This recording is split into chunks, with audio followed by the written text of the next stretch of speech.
본문의 말씀을 가지고 종말론적 예언의 성취자 그리스도라는 제목으로 하나님 말씀 전하도록 하겠습니다.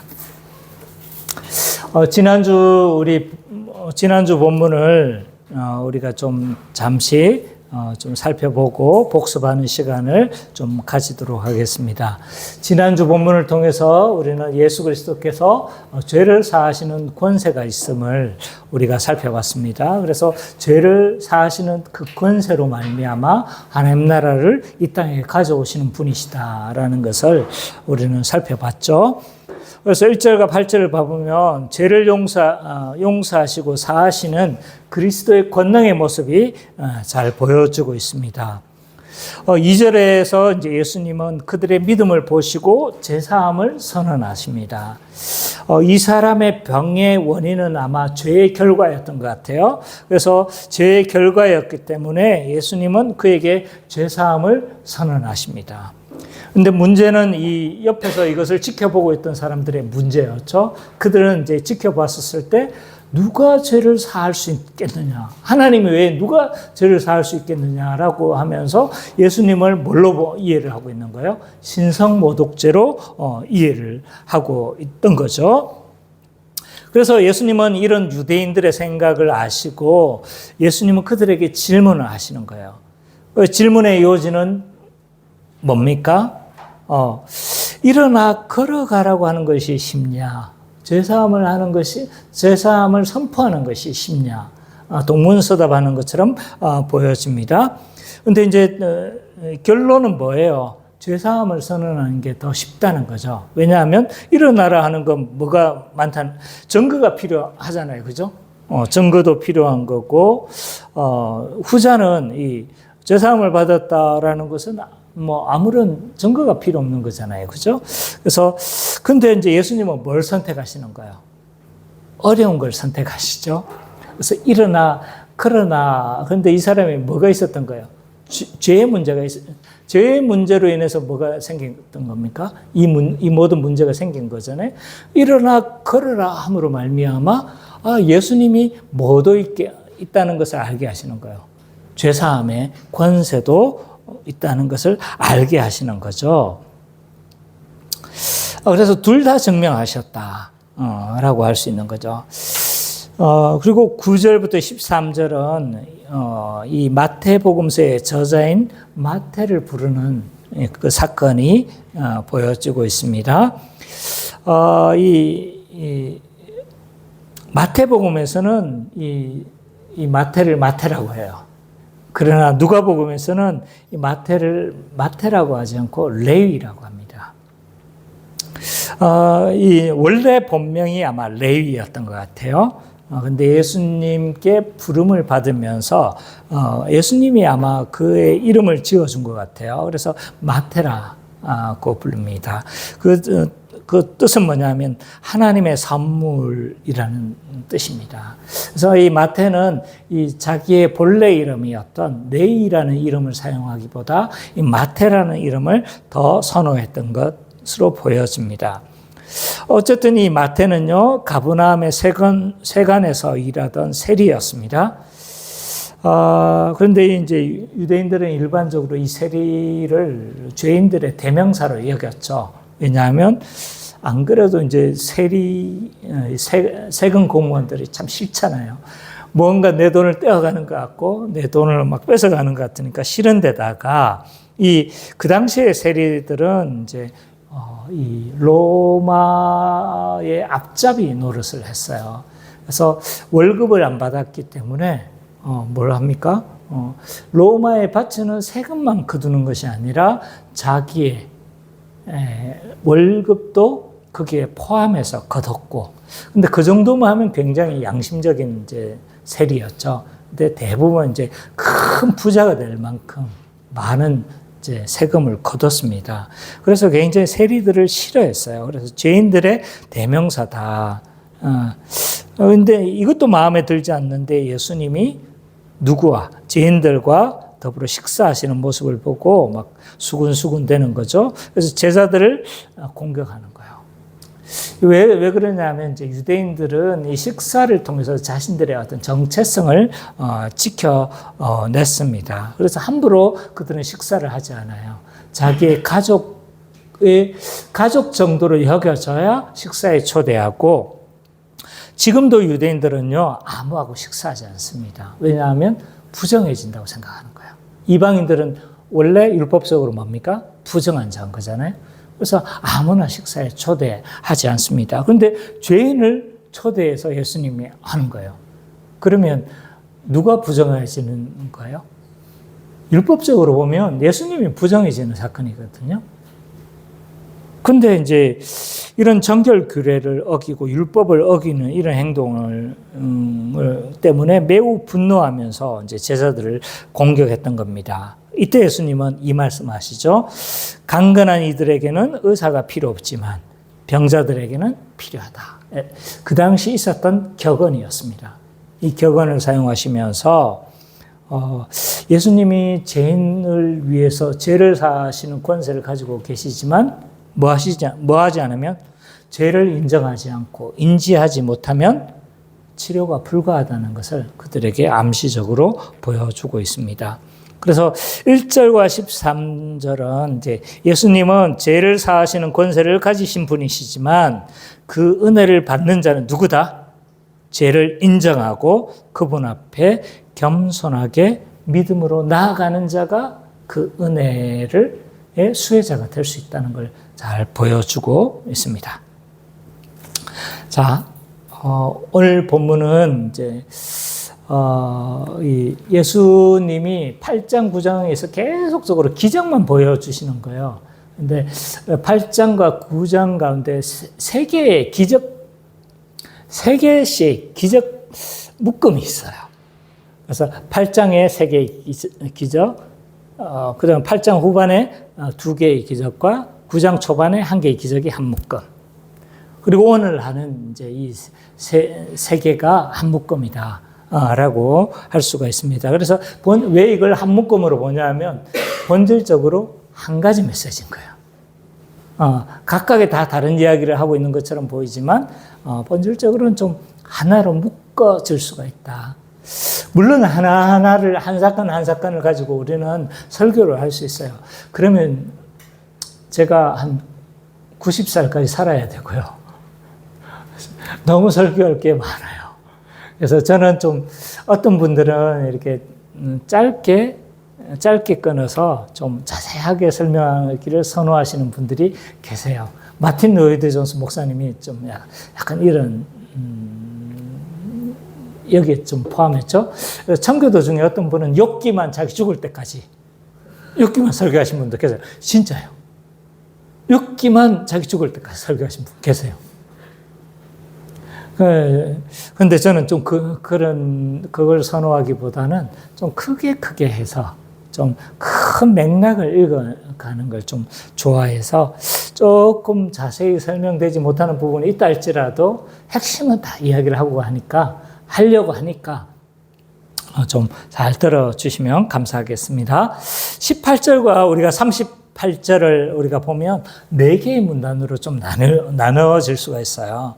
18절과 26절, 그리고 27절과 31절, 그리고 32절과 34절, 그리고 35절과 38절로 이렇게 4개의 문단으로 나눠질 수 있는 거죠.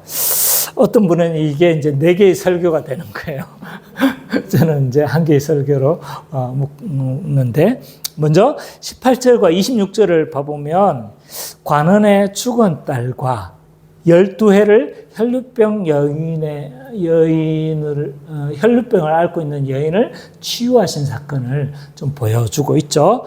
선미자매가 한번 18절부터 26절을 읽어주시겠습니까? 예수께서 이 말씀을 하실 때 한 관리가 와서 저에게 이르되 내 딸이 방금 죽었사오나 오셔서 그 몸에 손을 얹어주소서. 그러면 살아나리라. 예수께서 일어나 따라가시니 제자들도 가더니 12해 동안이나 혈루증으로 앓는 여자가 예수의 뒤로 와서 그 고독감을 만지니 이제 제 마음에 그 고독만 만져도 구원을 받겠다 하니라. 예수께서 돌이켜 그를 보시며 이르시되 딸아 안심하라 내 믿음이 너를 구원하였다 하시니 여자가 그 즉시 구원을 받으리라. 예수께서 그 관리의 집에 가사 피리 부는 자들과 떠드는 무리를 보시고 이르시되 물러가라. 이 소녀가 죽은 것이 아니라 잤다 하시니 그들이 비웃더라. 무리를 내보낸 후에 예수께서 들어가사 소녀의 손을 잡으사 일어나는지라. 그 소문이 그 온 땅에 퍼지더라. 예.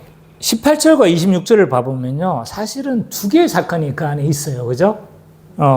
관원의 죽은 딸을 치유하신, 살리신 사건과 12회를 혈류증을 앓는 여인을 치유하신 사건이 두 개의 사건인데 왜 한 문단으로 끊을까? 좀 의아할 수 있을 겁니다.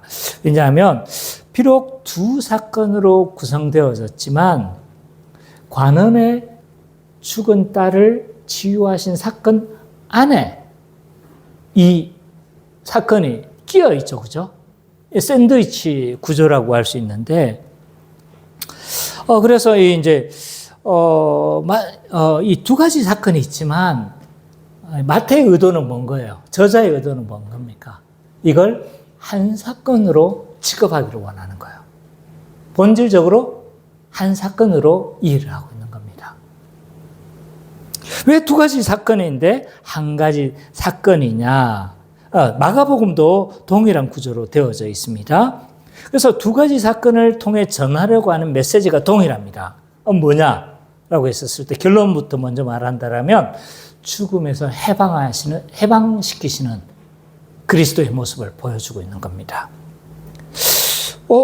관원의 죽은 딸을 살리시는 사건은 그런 대로 이해하겠는데 12회를 혈류병을 앓는 여인이 왜 죽음과 상관이 있는가? 물론 죽은 사람은 아니죠. 죽음과 상관없어 보이기도 합니다. 그러나 유대인들은 이 혈류증이란 질병을 율법적으로 부정한 자로 여겼습니다. 부정한 거죠. 그래서 왜 어떤 것은 부정하고 어떤 것은 부정하지 않고 규정하고 있단 말이에요. 그래서 어떤 것들은 비늘이 없는 것들은 다 부정하고 비늘이 있는 것은 정하고 왜 이렇게 정할까? 기준들이 이제 왜 율법서에서는 왜 이것은 부정하다, 이것은 정하다라고 그 이유에 대해서는 설명하고 있지 않습니다. 그렇기 때문에 학자들은 이걸 왜 정하고 이것은 왜 부정할까? 많은 좀 의견들이 있어 왔습니다. 그래서 그동안 많이 통용되어져 왔던 게 뭐냐면 이거는 위생적으로 우리가 먹으면 몸에 나쁘기 때문에 하나님께서 부정하다고 여긴 거고 또 이건 몸에 좋기 때문에 뭐 하다는 거예요? 위생적으로 좋기 때문에 정하다. 라고 그렇게 많이 이해를 해왔습니다. 그러나 이제 과학이 발전하면서 꼭 그렇지 않은 거예요. 돼지고기는 부정하잖아요. 근데 그게 몸에 오히려 소고기가 더 나쁘거든요. 더 나쁘다고 할 수 있는데, 위생적으로 구분한 것은 아니다라는 것이 이제 최근에는 이제 많이 받아들여집니다. 그래서 이걸 믿고 있는 사람들은 이제 기독교인이기도 하지만 때로는 뭐 하는 거예요? 율법에 금하는 음식들을 먹기 꺼려 하는 사람들이 있어요.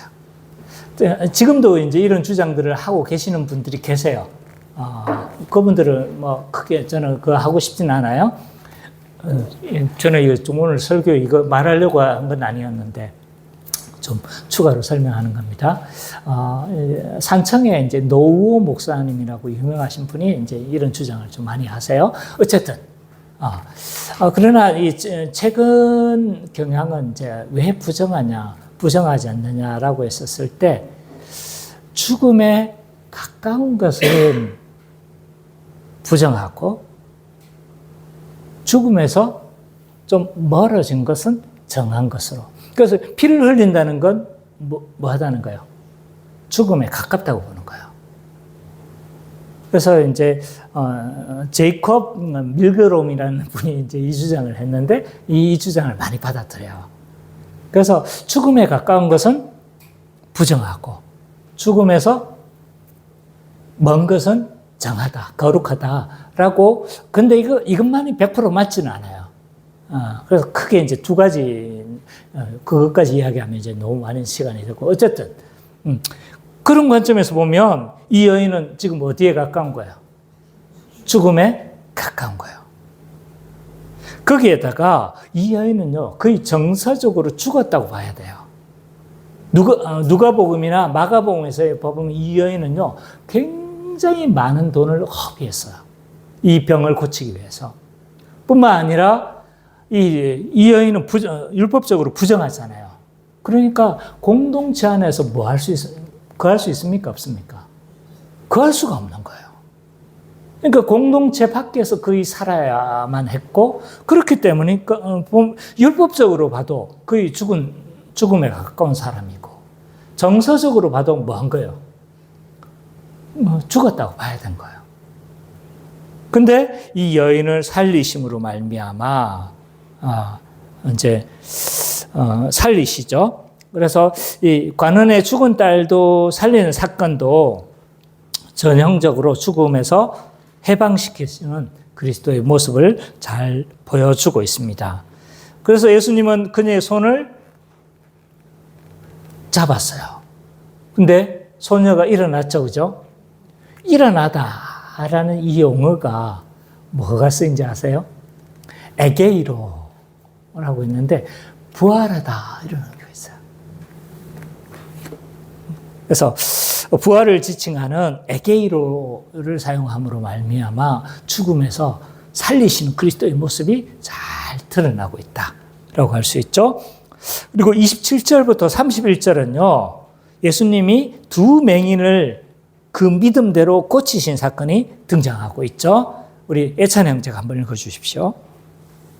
예수께서 거기에서 떠나가실 때 두 맹인이 따라오며 소리질러 이르되 다윗의 자손이여 우리를 불쌍히 여기소서 하더니 예수께서 집에 들어가시매 맹인들이 그에게 나아오거늘 예수께서 이르시되 내가 능히 이 일을 할 줄을 믿느냐 대답하되 주여 그러하오이다 하니 이에 예수께서 그들의 눈을 만지시며 이르시되 너희 믿음대로 되라 하시니 그 눈들이 밝아진지라. 예수께서 화목 경고하시되 삼가 아무에게도 알리지 말라 하셨으나 그들이 나가서 예수의 소문을 그 온 땅에 퍼뜨리니라.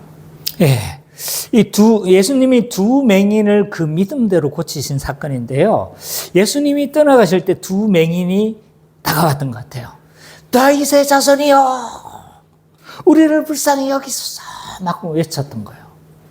근데 우리는 아무 생각 없으면 염치도 없다. 왜 저렇게 그냥 소리 질러가지고 조용히 와가지고 예수님 고쳐주세요 하고 이러면 될 텐데, 뭐 이렇게 점잖게 하면 될 텐데.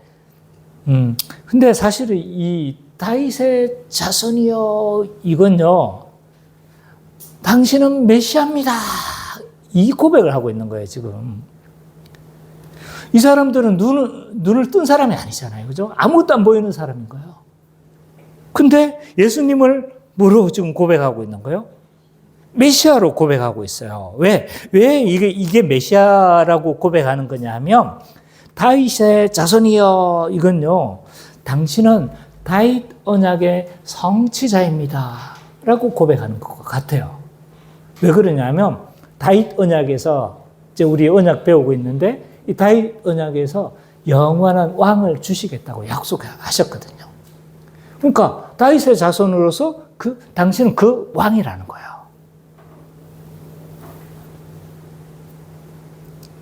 그래서 이런 호칭을 통해서 예수님을 지금 메시아로 믿고 있다는 것을 알 수가 있습니다.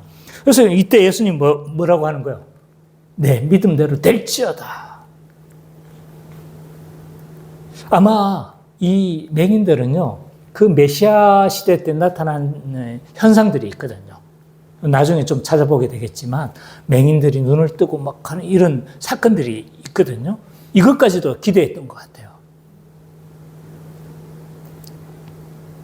그래서 이 소경들이 눈을 뜰 것을 기대하고 있었고, 그 믿음대로 어떻게 됐습니까? 이들은 치유를 받았습니다.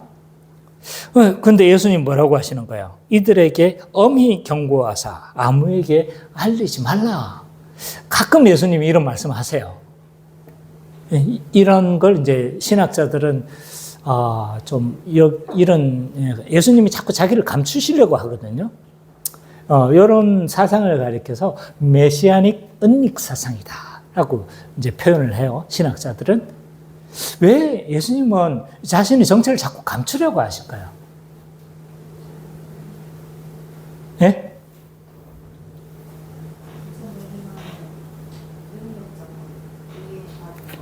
그렇죠. 맞아요. 지금도 이제 예수님은 이 두 맹인에게 아무에게도 말하지 말라라고 경고를 하세요. 왜냐하면 당시 유대인들은요, 메시아관이 이탈되어졌어요. 어떤 메시아관이냐면 정치적인 메시아로 이해를 한 거예요. 그러니까 이 세상을 완전히 변혁시켜고 완전히 로마의 압제에서 해방시킬 그 메시아관을 가지고 있었기 때문에 이런 소문을 들으면 뭘로 딱 생각하는 거예요.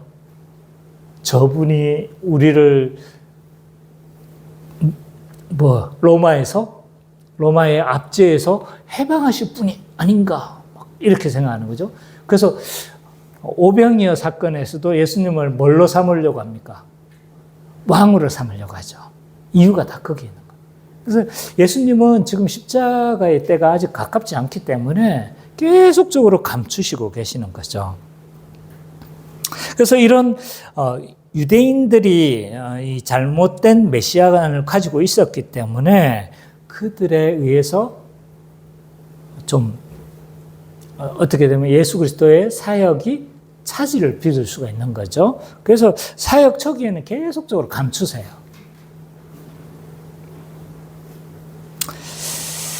자, 그러면서 32절과 34절은 귀신 들려 말 못하는 사람을 고치시는 사건이 등장하고 있습니다. 예지자매가 한번 읽어주십시오. 그들이 나갈 때 귀신 들려 말 못하는 사람이 예수께 데려오니 귀신이 쫓겨나고 말 못하는 사람이 많았는데 우리가 놀랍게 여겨 이르되 이스라엘 가운데서 이런 일을 본 적이 없다 하되 바리새인들은 이르되 네가 귀신의 왕을 의지하여 귀신을 쫓아낸다 하더라. 예, 본문을 봐보면 이제 귀신 들려 말 못하는 사람의 사건은 이 마태복음에만 기록된 내용입니다. 이 마태는요, 이 귀신 들려 이 말을 못하게 되어진 이 사람에 대해서 자세하게 기록하지는 않습니다. 몇 줄 안 되는 거죠. 그래서 어떻게 보면 이 귀신 들려 말 못하는 사람에 대한 어떤 관심이 별로 없는 것 같아요. 오히려 누구에게 더 관심이 있냐면 이 귀신 축출을 하고 난 이후에 다른 사람들의 반응에 대해서 더 관심이 있는 것 같아요. 어떤 사람은 놀라워하고 바리새인들은요, 귀신의 힘을 입었다라고 이야기를 합니다. 귀신 축출 사건은요, 하나님의 나라가 임했다는 걸 의미합니다. 우리 마태복음 12장 한번 찾아보죠. 마태복음 12장 28절. 다 같이 한번 찾아봅시다. 12장 28절. 다 같이 한번 읽어보도록 하겠습니다. 시작. 내가 하나님의 성령을 믿고 귀신을 쫓아내는 것이며 하나님의 나라가 예, 이 귀신 축출 사건은요, 단순히 귀신이 나간 것만을 의미하지 않습니다. 사탄의 나라가 점진적으로 뭐 해가고 있다는 거예요? 붕괴되어져 가고 있다는 걸 보여주는 거죠. 반대로 이 귀신 축출은 뭘 보여주고 있는 겁니까? 사탄이 쫓겨나는 것이라면 거기에 누가 통치하시는 거예요? 그렇다고 이원론적으로 그런 건 아닙니다. 그러니까 빛과 어둠이 있고 하나님과 사탄이 막 대결하는 이런 구도는 아니에요. 어쨌든 이런 이제 귀신 축출은 동시적으로 하나님의 나라가 임하는 것이다라고 그렇게 말을 할 수가 있습니다. 그래서 이들은 이제 귀신 축출을 통해서 하나님의 나라가 임하는 것을 보고 있지만 이들은 뭘 하고 있는 거예요? 못 보고 있는 거죠. 오히려 이제 예수님을 비난합니다. 그래서 그들은 의도하지 않았겠지만 사탄의 나라 편에서 그들은 활동하고 있습니다.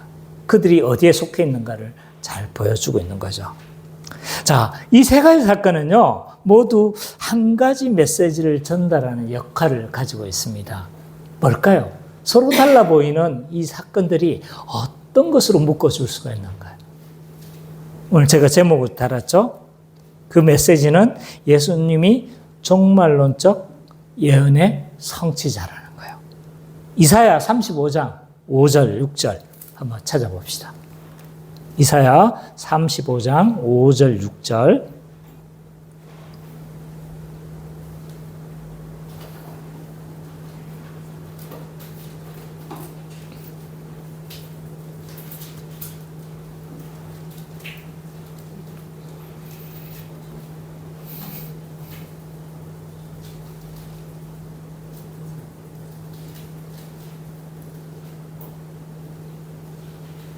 자, 찾았나요?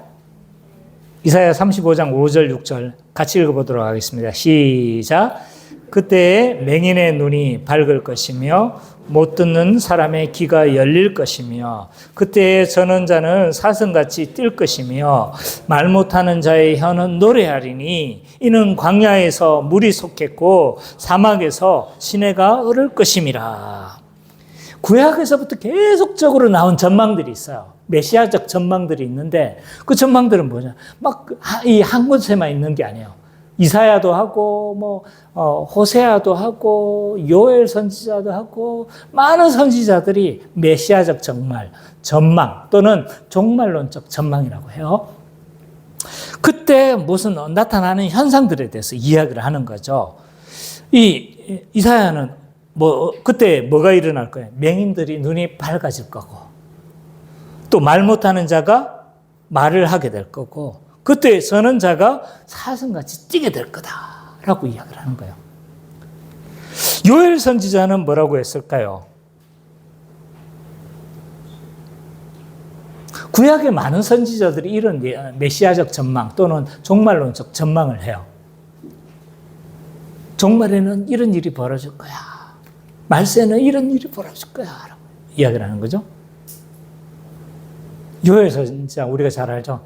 자녀들은 예언할 것이요 청년들은 환상을 보고 아비들은 꿈을 꾸리라. 그러면서 막 우리 찬양 부르잖아요. 그 요엘 선지자가 했던 메시아적 전망이거든요. 그게 언제 성취가 된 거예요?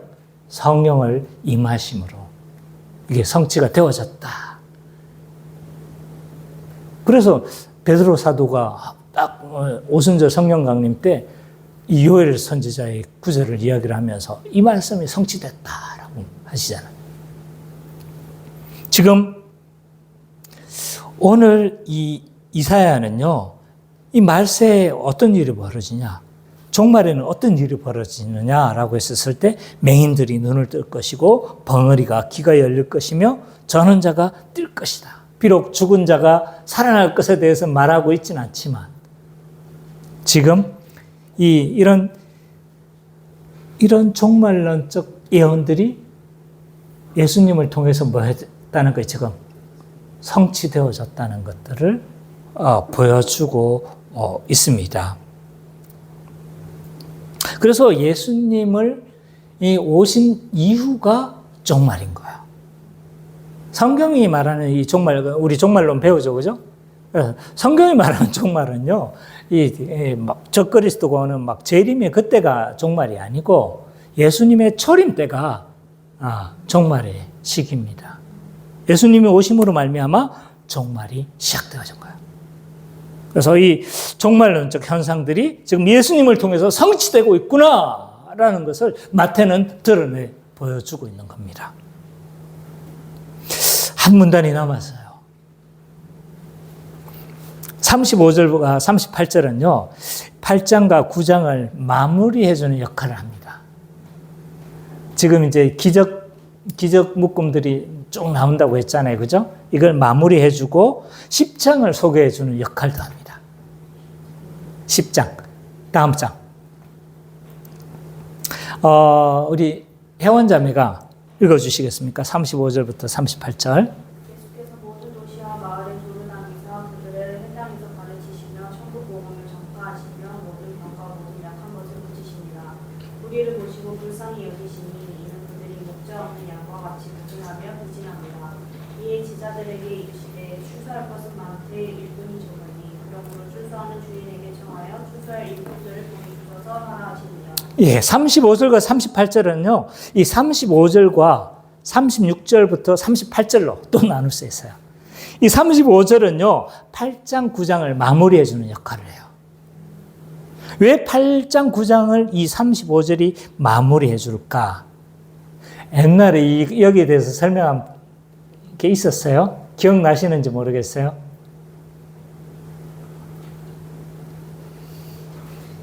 (4장) 23절과 오늘 이 9장 35절은 거의 같은 형식으로 된 거예요. 4장 23절 한번 볼까요? 4장 23절. 자, 같이 한번 읽어봅시다. 4장 23절. 시작. 두루다니사 그들의 회당에서 가르치시며 천국 복음을 전파하시고 백성 중에 모든 병과 모든 약한 것을 고치시니. 이 구절이 있잖아요. 5장, 6장, 7장, 8장, 9장 전체를 지배를 합니다. 그래서 예수님이 뭐라 하셨다고 이야기를 해요? 천국 복음을 가르치시고 또 고치시니, 이 두 가지로 이렇게 정리할 수 있는데, 가르치시는 건 5, 6, 7장, 8장, 9장은요. 고치시니. 그 마무리하는 시점에 지금 동일한 구절로 뭐 하고 있습니까? 똑같은 구절로 마무리하고 있는 거예요. 그래서 이 8장, 9장을 마무리하는 역할 한다 라고 할 수 있어요. 그러면서 36절과 38절은요, 10장을 소개해 주는 역할을 합니다. 왜 그러냐면 36절 한번 읽어볼까요? 9장 36절 시작. 우리를 보시고 불쌍히 여기시니 이는 그들이 목자 없는 양과 같이 고생하여 기진함이라. 예수님 봐보니까 이스라엘의 영적 상태를 이 36절에서 잘 반영을 하고 있습니다. 그들은 목자 없는 양과 같은 상태예요. 그래서 예수님은 뭘 요청하시는 거예요? 뭘 하라고 이야기를 해요? 추수할 일꾼을 보내달라고 기도하라고 이야기를 하는 거예요. 근데 10장에서 그 추수할 일꾼이 누구인지 등장하는 거예요. 누굽니까? 10장에서 보면 12제자를 세우시는 거예요. 그들이 추수할 일꾼들이다. 그래서 이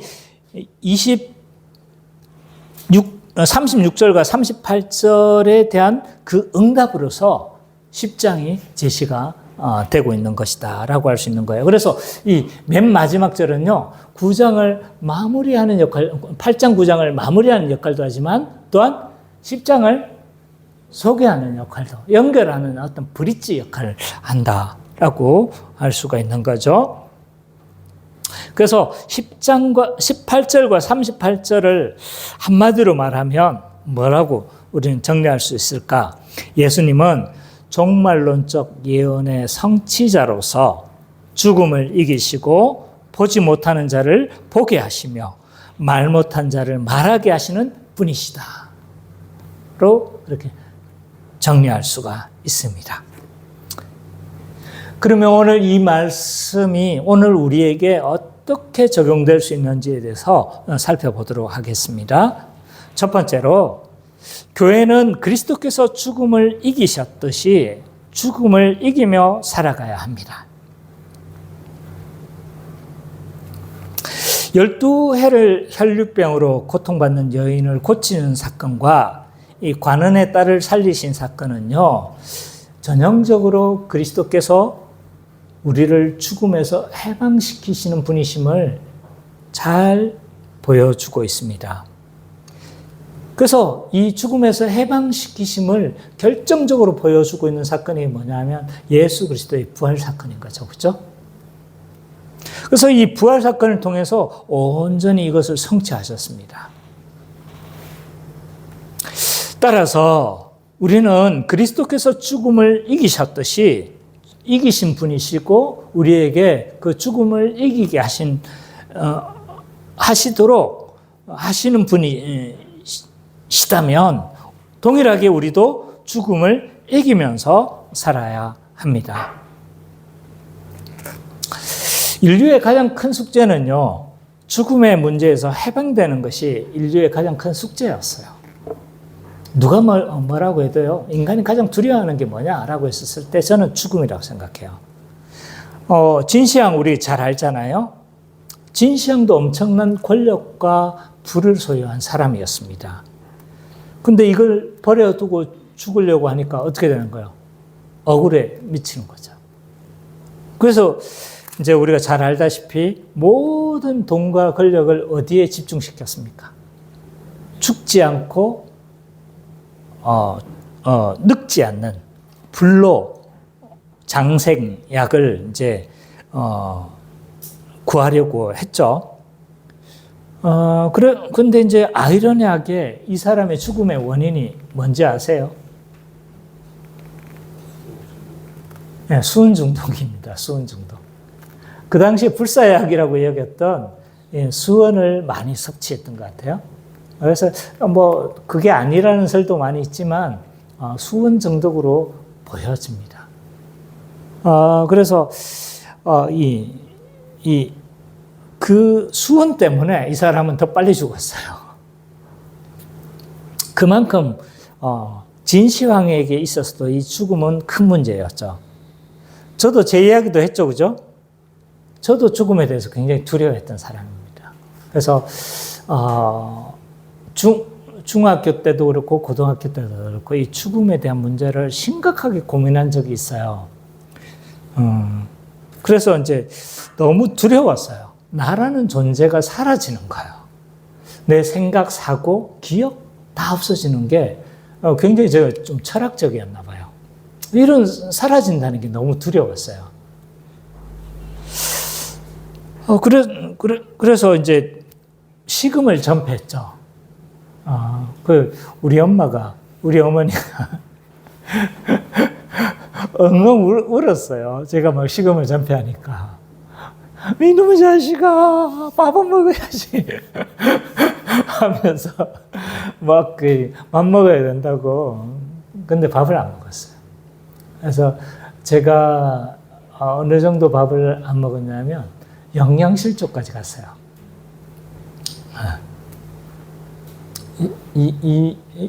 뭐 이거 할 때마다 제가 하는 예화인데 이런 노래가 있어요.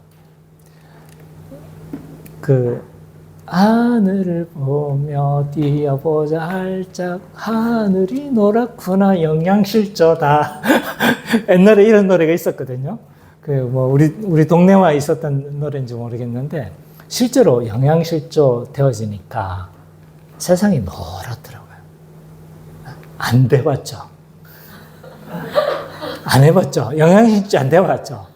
세상이 노래요. 저는 그 경험해봤습니다. 그래서 세상이 다 노랗게 보여지고 그래도 죽음에 대한 두려움은 사라지지 않았어요. 어쨌든 어떤 한 시를 보면서 제가 죽음에 대한 두려움을 극복한 게 아니라 뒤로 밀었죠. 이건 지금 나에게 닥쳐진 문제가 아니야 하면서 뒤로 밀어버렸죠. 어떤 시가 그걸 이제 더 이상 생각 안 하도록 결심하게 한 거예요. 그래서 어쨌든 저도 이런 문제가 굉장히 큰 두려움이었죠. 그런데 교회는요, 그리스도께서 죽음을 이기셨듯이 죽음을 이기면서 삽니다. 왜 우리는 죽음에서 이기는가라고 했었을 때 그리스도와 연합되어졌기 때문이에요. 그리스도와 함께 죽었고 그리스도와 함께 또한 살아났기 때문입니다. 그래서 1차적으로 우리가 영이 그리스도와 함께 우리가 살아났다는 건요. 우리의 영이 살아났다는 것을 의미하는 것이지만 재림 때 우리 몸의 부활도 보증하는 것을 포함하고 있습니다. 그래서 우리는 일시적으로 우리는 죽음을 경험하긴 할 겁니다. 그러나 재림의 때 우리는 반드시 부활하게 되어질 겁니다. 이것이 성경이 지속적으로 이야기하고 있는 바입니다. 그래서 우리는 어떻게 보면 이 죽음의 문제는 이제 경험하긴 하지만 죽음이 우리를 지배하지는 못한다. 라고 그렇게 말을 할 수가 있습니다. 그래서 우리는 죽음을 이기면서 살아갈 수가 있어요. 자, 바울 사도는 이런 죽음을 이긴 모습을 잘 보여주고 있어요. 빌립보서 1장 22절, 24절 한번 볼까요? 빌립보서 1장 22절, 24절.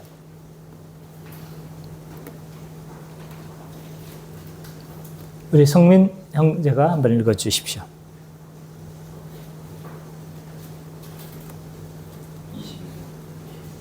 22절부터 24절.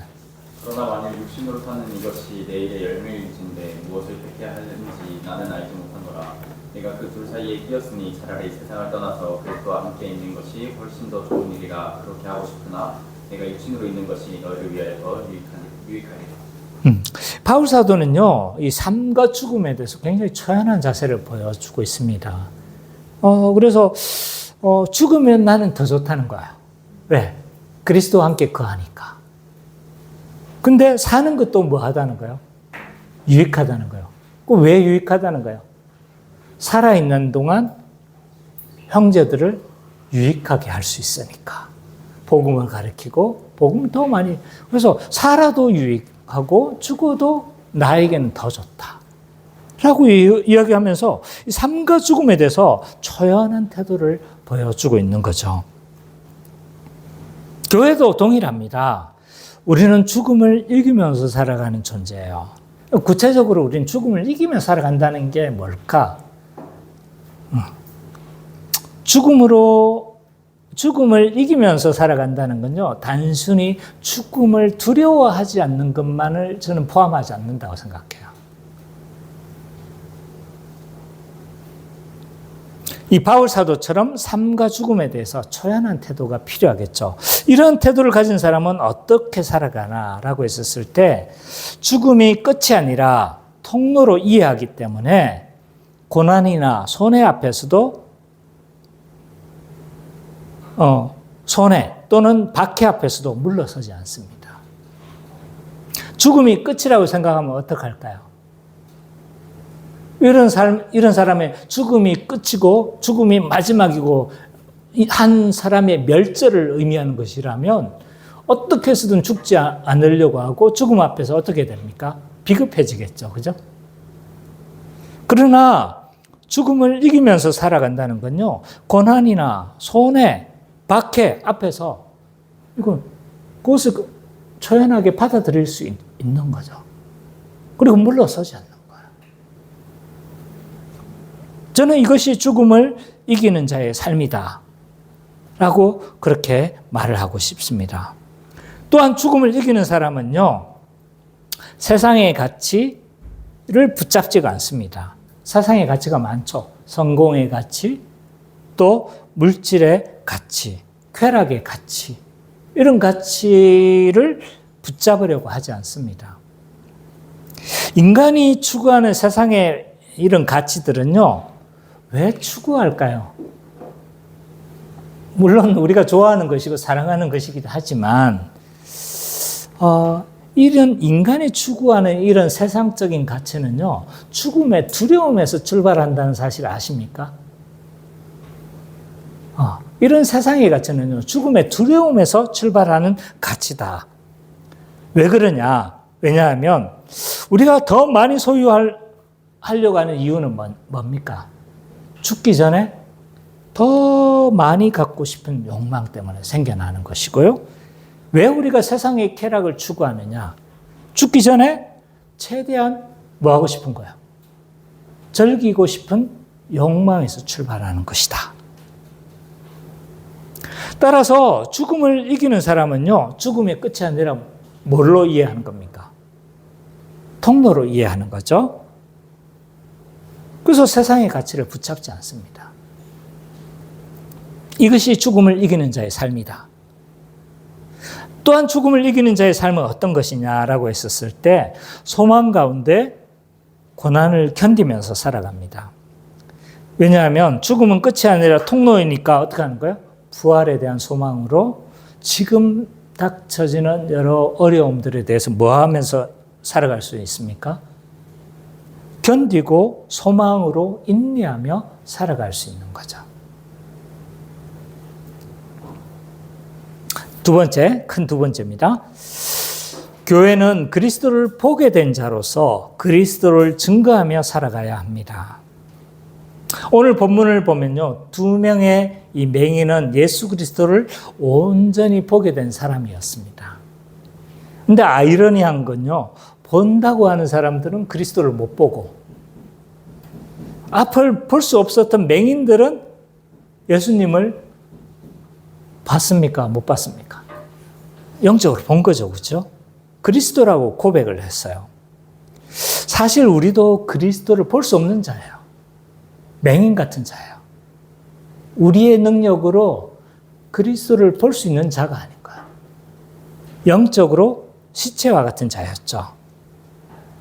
우리가 스스로 그리스도를 발견하고 그리스도를 막 그리스도다라고 그럴 만한 능력과 인지력과 이런 것들이 없는 자였죠.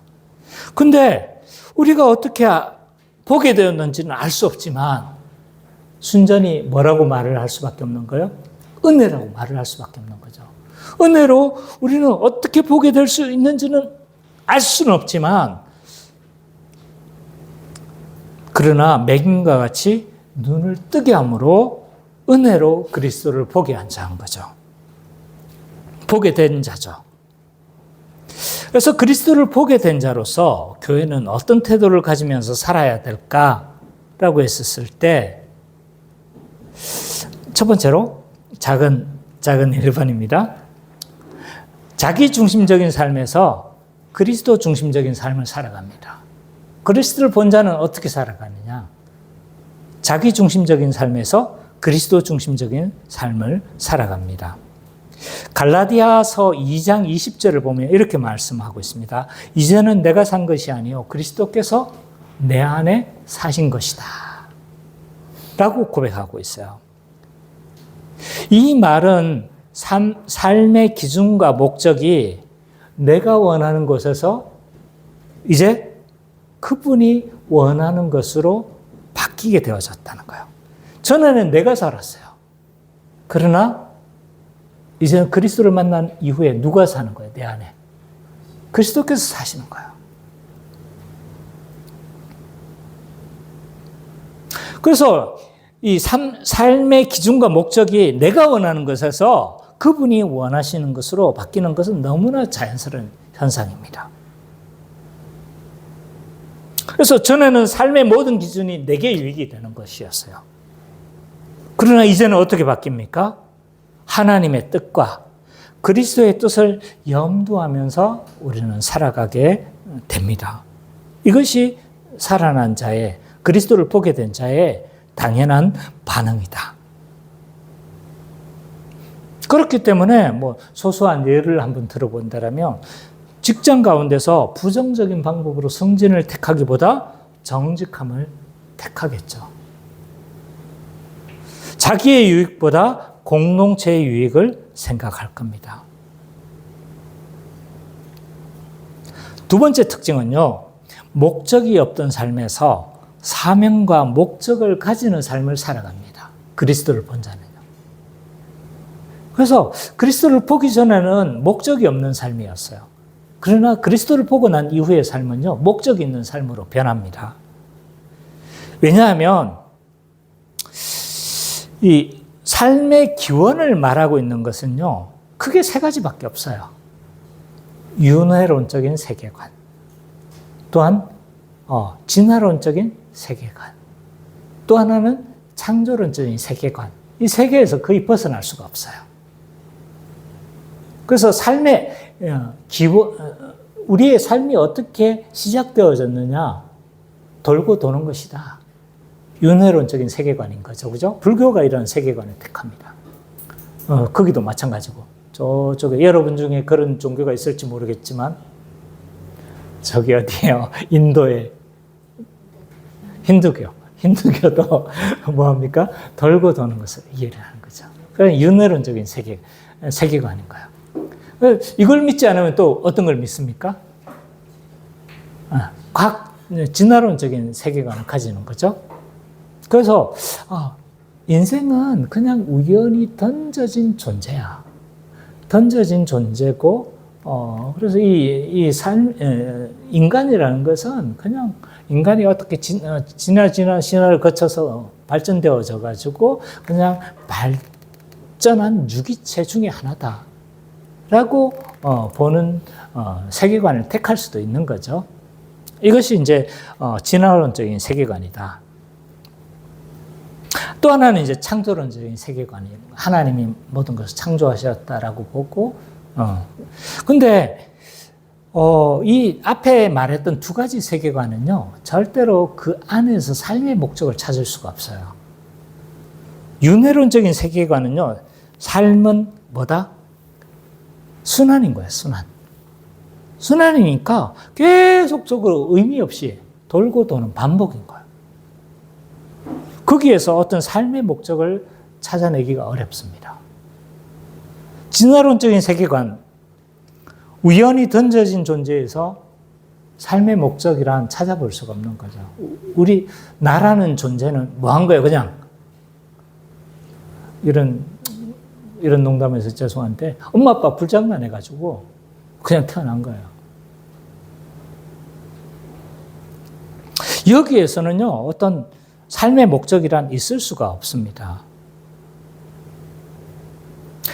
그래서 이 진화론적인 세계관을 가진 사람의 가장 삶의 목표죠. 목표는 최대한 쾌락을 추구하다 가는 것이 가장 합리적인 선택입니다. 근데 창조론적인 세계관은요, 세상을 하나님이 목적을 가지고 창조하셨고, 하나님이 그 목적을 가진 그 세상에 우리 인간을 뭘로? 통치자로서 다스리는 자로 만드셨고, 거기에 목적을 가지고 인간을 보내신 거죠. 그렇다면 거기에서는 삶의 의미와 목적을 우리는 찾을 수가 있습니다. 그래서 예수 그리스도를 보게 된다는 건 뭐냐? 예수 그리스도를 본 자는 도대체 어떤 삶을 사느냐라고 했었을 때 삶의 목적을 찾는 거예요. 그래서 전에는 아무런 삶의 목적의 근거를 찾을 수가 없었어요. 그러나 예수를 믿고 난 이후에 나는 삶의 목적을 물론 그 사람, 불신자들이 삶의 목적은 없지만 목표는 가지고 있어요. 분명히 목표는 있을 겁니다. 돈을 이만큼 벌고 뭐 이런 목표는 가지고 있겠지만 목적을 가지고 있지는 않습니다. 그리스도를 보게 된 자는 또 어떤 삶을 사느냐라고 했었을 때 세 번째로 자기를 증거하던 자가 그리스도를 증거하면서 살아갑니다.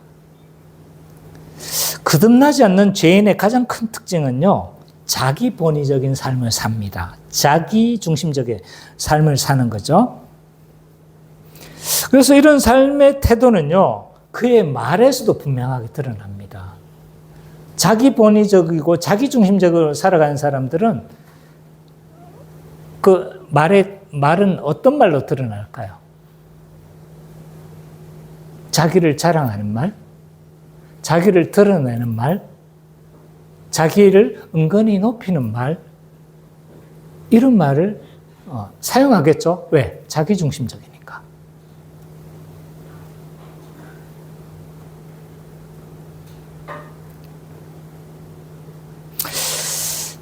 근데 예수를 본 자는 어떻게 살아가는가요? 이런 자기 본위적인 삶에서 벗어나는 거예요. 그래서 어떤 말을 합니까? 그리스도를 증거하고 이웃을 높이는 말을 합니다.